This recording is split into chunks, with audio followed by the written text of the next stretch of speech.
You know, in the world today, everything is upside down. And the criminal is the victim. And the one who defends himself is the one who is doing aggression. This is the nature of this cult. They hijack your home, and then they claim it. And then when you try to take it back, they play victims. Jadi ke mahkamah, 20 kepala keluarga ini tinggal di daerah Sheikh Jarrah. Lalu kemudian sebelum putusan turun, mereka berdemo di Masjid Al-Aqsa, kompleks Masjid Al-Aqsa. Dan seperti biasa memang kompleks Masjid Al-Aqsa itu dijaga oleh tentara Israel. Dan apa yang terjadi? Mereka ambil batu lebih besar, lalu mulai lempar. Dan kemudian karena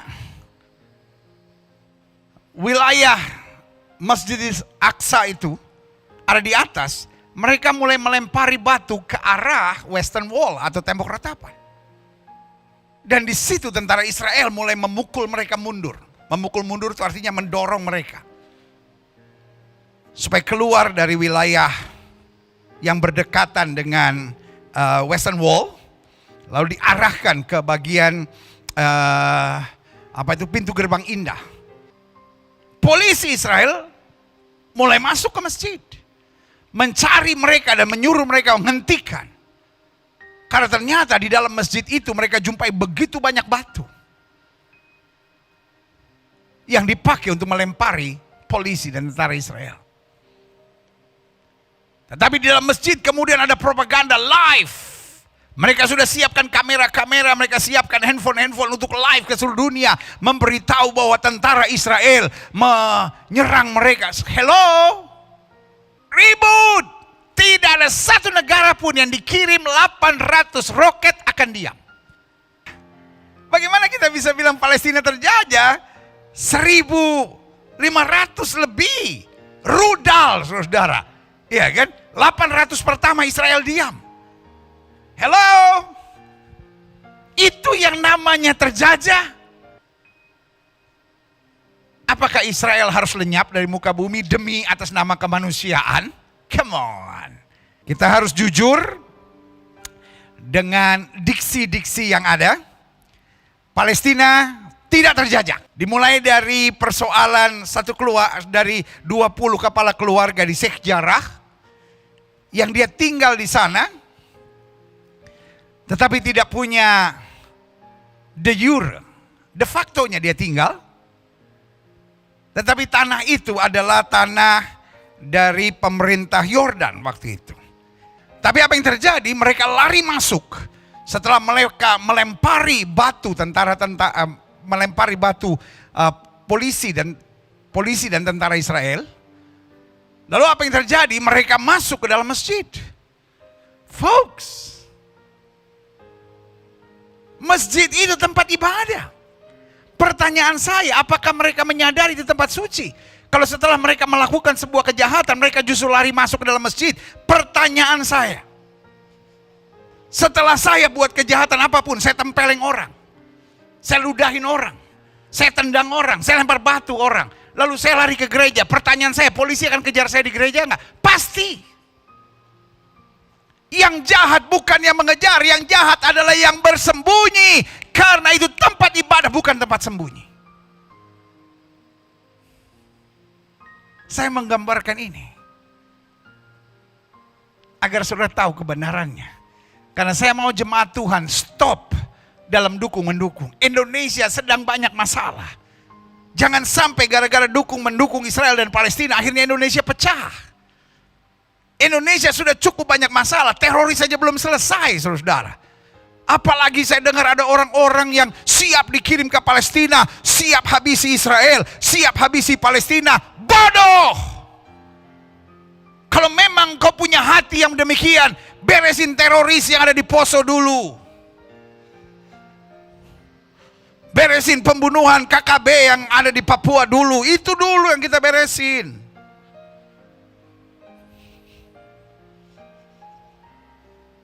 Teroris di negara kita sendiri aja masih banyak, saudara-saudara, ngurusin negara orang lagi. Itu adalah perang yang sudah berlangsung ratusan tahun, saudara. Tugas kita mendoakan untuk damai sejahtera. The Israel-Gaza conflict has marked its deadliest day since the start of the most recent tensions a week ago. Haleluya, haleluya, haleluya. Salam jumpa pemirsa sekalian. Selamat datang dalam program kita Kamu Hebat. Dalam program Kamu Hebat hari ini saya memberikan speech terbuka kepada yang terhormat Bapak Presiden Republik Indonesia yang saya kagumi, saya hormati, Bapak Insinyur Joko Widodo bersama dengan Ibu Menteri Luar Negeri. Kiranya kita sebagai bangsa Indonesia lebih berperan aktif, bukan hanya sekedar menjadi tim hore dari salah satu bagian dari peperangan ini. Dalam hal ini Palestina sedang menghadapi Israel. Tetapi kalau kita mau jujur, sebetulnya bukan Palestina terhadap Israel. Yang ada adalah kelompok Hamas. Jadi jangan diluaskan, Hamas tidak mewakili Palestina. Dan biarlah kita jujur bahwa Hamas hanyalah satu kelompok partai politik di Palestina. Ada Fatah, dan Fatah adalah yang saat ini memerintah atau berkuasa. Dan kemudian Fatah adalah pemimpin di Palestina, sementara Hamas adalah oposisi. Dan oposisi yang tidak mau mengakui Fatah, sehingga akhirnya mereka coba berkuasa di Gaza. Sehingga perpecahan ini di antara sesama Palestina menjadi sangat tajam. Nah, Fatah adalah organisasi yang resmi, sementara Hamas sudah diakui sebagai kelompok teroris dari PBB. Nah, pertanyaannya, apakah kita mendukung Hamas? Karena ini bukan soal Palestina, ini soal Hamas. Nah, kalau kita soal kemanusiaan, harus ingat bahwa roket-roket Hamas pun menyerang banyak masyarakat sipil di Israel. Apakah kita sungguh-sungguh kemanusiaan ataukah kita hanya retorika politik? Nah, ini yang harus kita mengerti. Ingat, bangsa kita juga sedang sangat serius menghadapi pandemi, lalu gejolak-gejolak yang terjadi di Papua, dan baru saja serangan teroris di Poso. Biarlah kita berkepala dingin. Yang pertama, bahwa Indonesia tetap harus bersatu. Dan Indonesia bukan dalam kapasitas dukung-mendukung atau yang biasa saya sebut sebagai tim hore, bukan juga dalam kapasitas kutuk-mengutuk, tetapi biarlah Indonesia berperan lebih baik lagi, justru menjadi mediator atau juru damai. Indonesia pasti bisa. Indonesia negara yang kuat, Indonesia dengan populasi muslim terbesar. Saya percaya bahwa peran aktif Indonesia akan jauh lebih berarti buat Palestina. Karena dengan sekedar memberi dukungan Palestina dengan moral ataupun apapun, bahkan dengan memberi bantuan, nggak berbuat banyak. Karena perang ini akan ada lagi. Tetapi jika membawa perdamaian di antara keduanya, sehingga solusi terbaik menurut saya adalah dua negara merdeka yang berdampingan dengan damai. Dan peran Indonesia sangat dinantikan. Untuk itu, saya cinta Palestina, saya cinta Israel, dan di atas segalanya saya cinta perdamaian dunia. Dan saya pikir itu yang saya belajar dari SD, dari guru-guru saya, guru PMP waktu itu. Saya ingat mengajarkan bahwa Indonesia anti penjajahan dan Indonesia akan mengupayakan perdamaian dunia. Dan yang terjadi di Israel bukan penjajahan, karena yang terjadi, harus kita jujur, Hamas bukan Palestina, dan Palestina bukan hanya Hamas, tetapi Hamas hanyalah partai politik. Jadi tadinya Hamas adalah Ikhwanul Muslimin dari Mesir, cabang Gaza, dan ketuanya memang adalah Ismail Haniyeh. Kemudian Ikhwanul Muslimin yang kalau di Indonesia kira-kira PKS begitu, ya kan? Lalu kemudian Ikhwanul Muslimin cabang Gaza ini berdiri sendiri, kemudian menamakan dirinya Hamas.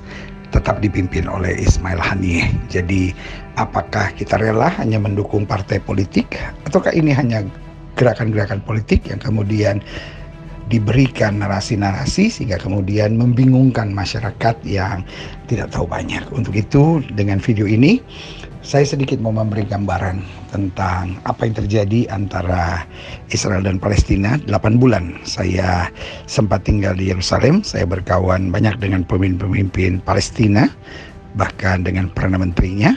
Dan saya juga cukup berkawan dengan beberapa pemimpin Israel. Untuk itu saya merasa saya memberi masukan yang di tengah, karena saya punya banyak sekali teman di Palestina. Dan sampai hari ini sekolah kita, STT Global Glo Indonesia, sekolah teologi yang olehnya saya pimpin, berafiliasi dengan sekolah di Palestina, namanya Bethlehem Bible College. Dan kita berafiliasi dengan Palestina, saudara-saudara. Jadi saya punya hubungan yang sangat dekat dan penuh emosional dengan Palestina, dan saya juga punya hubungan dekat dengan Israel dan emosional dengan Israel, sehingga buat saya tidak bisa tidak. Saya tidak boleh dan tidak pernah diajarkan membenci, baik oleh agama saya, oleh guru-guru PMP, Pendidikan Moral Pancasila saya, bahkan waktu saya mengikuti penataran P4 juga kebencian bukanlah yang diajarkan. Jadi saling mengutuk, saling mendukung dalam peperangan bukanlah caranya, tetapi mendamaikan. Itulah yang saya pikir nilai-nilai Pancasila, nilai-nilai agama, dan sebagai orang Kristen itu juga yang saya yakini nilai-nilai yang Kristus ajarkan. Jadi dengan kasih, dengan doa, dan dengan harapan, dan dengan keyakinan bahwa Indonesia kuat, Indonesia hebat, Indonesia bisa berperan lebih besar, bukan hanya sebagai tim hore untuk mendukung Palestina, karena banyak sekali rudal-rudal yang dikirim oleh Hamas yang kemudian membunuh Israel, dan banyak juga bom-bom Israel yang juga membunuh Hamas. Karena Israel bukan menyerang Palestina. Semua bom-bom Israel diarahkan tempat di mana Hamas melontarkan peluru-peluru kendali, dan sangat disayangkan peluru-peluru kendali oleh Hamas banyak dilontarkan dari sekolah-sekolah, dekat gedung-gedung umum, dan dekat perkampungan-perkampungan. Itu sebabnya tidak ada jalan lain. Indonesia cinta perdamaian dunia. Indonesia kita doakan dapat berperan lebih aktif untuk mendamaikan Israel Palestina. Doa saya, dan mari kita ikuti speech terbuka saya kepada yang terhormat Bapak Presiden Republik Indonesia, dan juga dalam hal ini Ibu Menteri Luar Negeri, serta pimpinan-pimpinan yang kiranya dapat mengarahkan Indonesia dalam posisi yang lebih baik untuk turut mendamaikan dunia. Doa saya, Gilbert Tumoindo.